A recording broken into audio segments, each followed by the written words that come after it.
if I asked you to picture a medical injection right now, I mean, you're almost certainly picturing a tiny razor-sharp needle, right? Oh, yeah, absolutely. It's basically the universal undisputed symbol of modern medicine. Exactly. Hmm. But what if I told you that one of the most, significant safety breakthroughs in aesthetic medicine involves throwing away that sharp needle entirely? It's a massive shift. It really is. Yeah. Today, the safest way to perform certain facial injections actually involves a tool that looks and acts a lot more like a long, blunt miniature knitting needle. Right, which sounds counterintuitive at first. It totally does, but welcome to this custom-tailored deep dive. If you are deeply curious about medical biomechanics, or maybe you're just catching up on clinical trends, or even if you're considering a procedure yourself and you want to know exactly what is happening beneath the surface, you are in the perfect place. Yeah, because it's a phenomenal shift in clinical practice. We are moving away from an instrument that's, designed strictly to cut toward an instrument designed specifically to navigate. I love that phrasing. So our mission today is to look at this very specific evolution in medical hardware. We're talking about the transition from the traditional hypodermic needle to something called a blunt tip microcannula, specifically those in the slightly thicker 22 gauge or 25 gauge range. Which are incredible tools. They really are. We're going to examine how this seemingly simple switch can drastically reduce one of the absolute most terrifying risks in aesthetics, which is an intravascular injection. And that's when a provider accidentally injects filler directly into a patient's blood vessel. And, the stakes associated with that kind of accident, they just cannot be overstated. No, they can't. Because a blocked blood vessel means the surrounding tissue is instantly starved of oxygen. Mhm. We're talking about complications that cascade from severe tissue necrosis, where the skin actually begins to die, well, incredibly rare but catastrophic outcomes like irreversible blindness or a stroke. Which is terrifying. Truly. Ah. So understanding the mechanical difference that prevents this is absolutely vital. Right. So to get to the bottom of this, we have pulled together a pretty heavy-hitting stack of sources for you. We're looking at massive clinical data from JAMA Dermatology, some really precise biomechanical studies published in Plastic and Reconstructive Surgery, and of course, the frontline insights of global aesthetic practitioners. It's a great mix of data and real-world application. It really is. Yes. Okay, let's unpack this, starting with the literal ground-level mechanics. Because before we can talk about broad clinical outcomes, we kind of have to understand what is happening at a microscopic level when metal meets human tissue. Yeah, that is the foundation of the entire discussion. Needles and cannulas interact with the body's architecture in fundamentally opposed ways. Right. So a standard sharp needle is rigid, it's usually very short, and it features a beveled razor-sharp tip.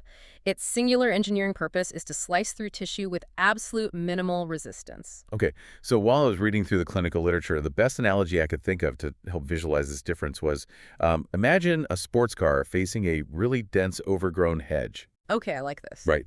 So if you take a sleek, sharp sports car and you just floor the accelerator, it's going to pierce right through the brush. It just cuts through branches, vines, whatever is in the way. It just obliterates it. Exactly. And underneath the skin of the human face, those branches are your veins and arteries. The needle just slices right through them without you even feeling the resistance.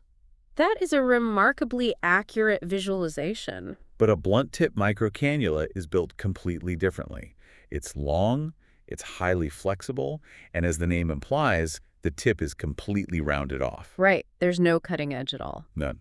So using a cannula is less like driving a sports car through that hedge and much more like, walking up to it and using your hands to gently push the branches aside so you can slip your body through without snapping a single twig. Yes, and the clinical term for those branches and vines is the areolar tissue planes. Areolar tissue planes.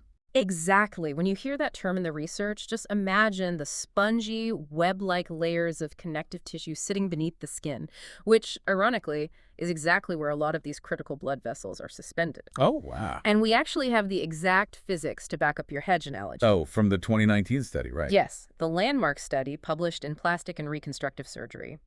Dr. Tatjana Pavicic and her research team wanted to move past visualization and get raw data. So they attached needles and cannulas to highly sensitive force sensors and then tested them on the facial arteries of fresh cadavers. I was looking at those numbers, and the gap in the data here is actually quite surprising. I mean, they measured the penetration force in newtons. Right. And for a 22-gauge cannula, which is on the thicker side for these procedures, it required 1.50 newtons of force to actually break through the artery wall. Mm. But when they took a sharp needle of the exact same 22-gauge thickness, it only took 1.08 newtons to puncture the vessel. And, that gap persists as you scale down. When they looked at the slightly thinner 25-gauge instruments, the cannula required 1.04 newtons of force to breach the artery. Wow. And the matching 25-gauge needle, it slipped right through at merely 0.69 newtons. So mechanically speaking, you have to apply a significantly higher amount of physical pressure to accidentally stab a blood vessel with a cannula than you do with a needle of the same size. Which is the core of its safety profile, really. Because the tip of the cannula is blunt and rounded, when it encounters the muscular wall of an artery, the physical resistance of that vessel wall causes the cannula to naturally deflect. It just kind of bounces off. It essentially bounces off the artery. Instead of piercing the tube, it glides safely along those spongy areolar tissue planes, nudging the vessels out of the path, just like your hands parting the branches. Okay, so the physics of this bouncing off effect make total sense when we're talking about a cadaver hooked up to sensors in a controlled laboratory. But, a lab does not flinch, it doesn't bleed, and it doesn't possess the highly unique vascular roadmap of a living, breathing patient. No, it certainly doesn't. So how does this mechanical advantage translate when you multiply it across millions of real-world scenarios? Well, to map that transition from the lab to the clinic, we turn to a pivotal 2021 study by Dr. Murad Alam, and that was published in JAMA Dermatology. Right. The scale of this research is really what makes it so definitive. They tracked 370 board-certified dermatologists analyzing a staggering 1.7 million individual syringes of filler injected into actual patients. I just want to pause on that number for a second. 1.7 million syringes. It's massive. It is. That completely eliminates almost all the statistical noise you get in smaller studies. It gives us a crystal clear look at how often these catastrophic vascular occlusions actually happen out there in the wild.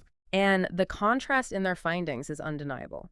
When the practitioners utilized a standard sharp needle, they triggered a vascular occlusion in 1 out of every 6,410 injections. Okay. However, when they switched to a microcannula, that risk plummeted to 1 in 40,882 injections. Let me just synthesize that for you listening, because those numbers are massive.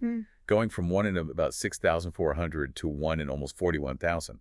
When they isolated all the variables in the study, they concluded that using a cannula equates to a 77.1% lower odds of causing a vessel blockage compared to using a needle. That is a profound risk reduction for a purely mechanical switch. It's incredible.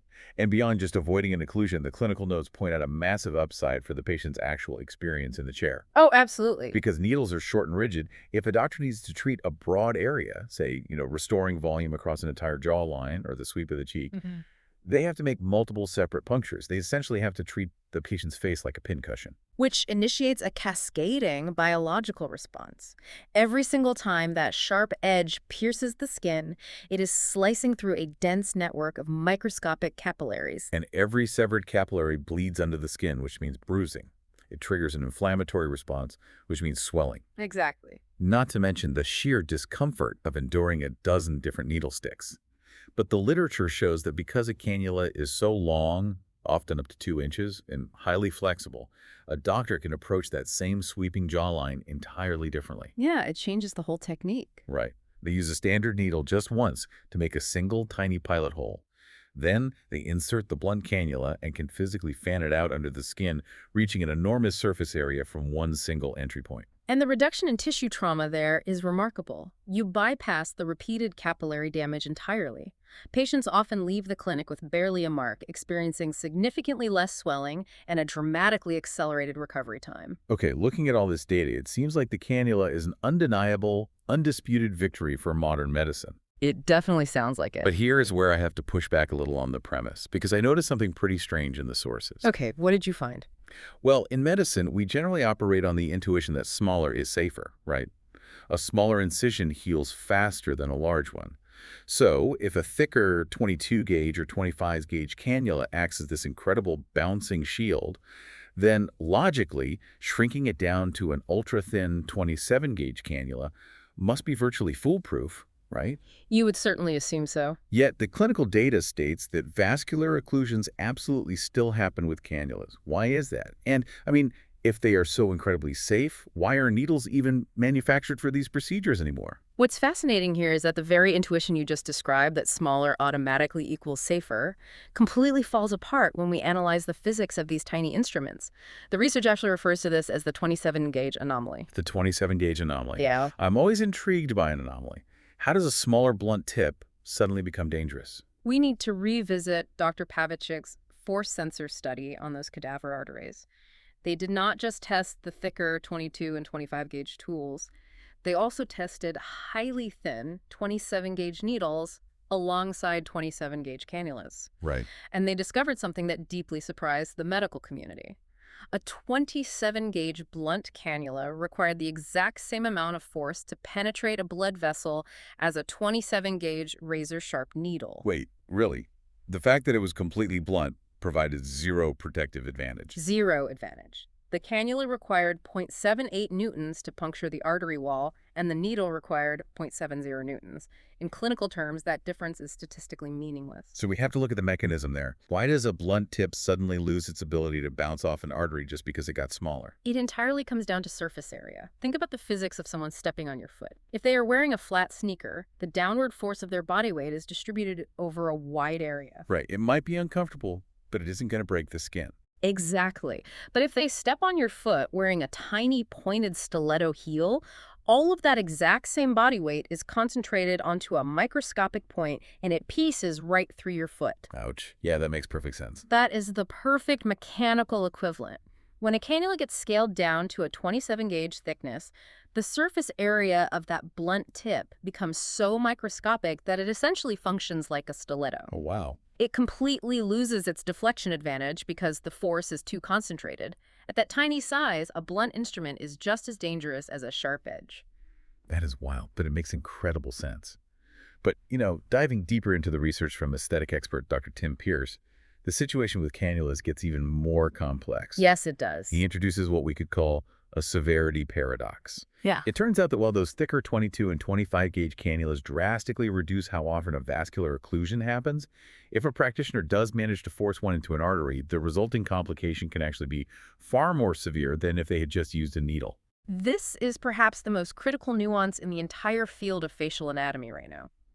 We have to compare the actual mechanism of the puncture. Okay, let's break that down. Let's look at the sharp needle first. Because a needle is so incredibly sharp and rigid, if it strikes an artery, it often performs what clinicians call a double puncture. Meaning it goes in one side and out the other. Yes. It pierces the front wall of the blood vessel, crosses the hollow inside, and immediately punches a hole right through the back wall. Okay. Because it travels straight through, when the doctor presses the plunger, the filler is actually deposited safely on the far side of the vessel, deep into the muscle or tissue. Oh, I see. The artery now has a hole in it, which will bleed and cause a bruise, but the filler itself is not trapped inside the bloodstream. So the vessel is damaged, but the critical flow of oxygen isn't permanently blocked. Right. Now contrast that with the behavior of a blunt cannula. If an injector becomes impatient, ignores the resistance of the tissue, and applies enough brute force to push a blunt cannula through the front wall of an artery, It won't break the back wall. exactly, it is highly unlikely to puncture the back wall. It is simply too blunt to double puncture. Which means it gets trapped inside the hollow tube of the artery. Yes. Dr. Pierce describes this catastrophic scenario as being like a train on a track. Because the cannula is flexible and blunt, once it breaches the artery, it just bends and slides parallel down the inside of the blood vessel.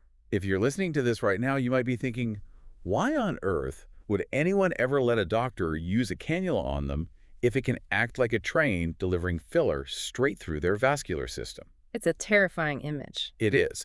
And because cannulas are designed to deposit large, sweeping volumes of filler over a wide area, if a doctor does not realize their instrument is currently parked inside an artery, they aren't just dropping a tiny bead of product. They are pumping massive volumes of filler directly into the vascular highway. And the vascular highway of the face is heavily interconnected. A high-volume intravascular injection can push filler retrograde, meaning backward, against the blood flow. Yeah, driving it up into the ophthalmic artery, which supplies the eye, or even deeper into the cerebral circulation. Wow.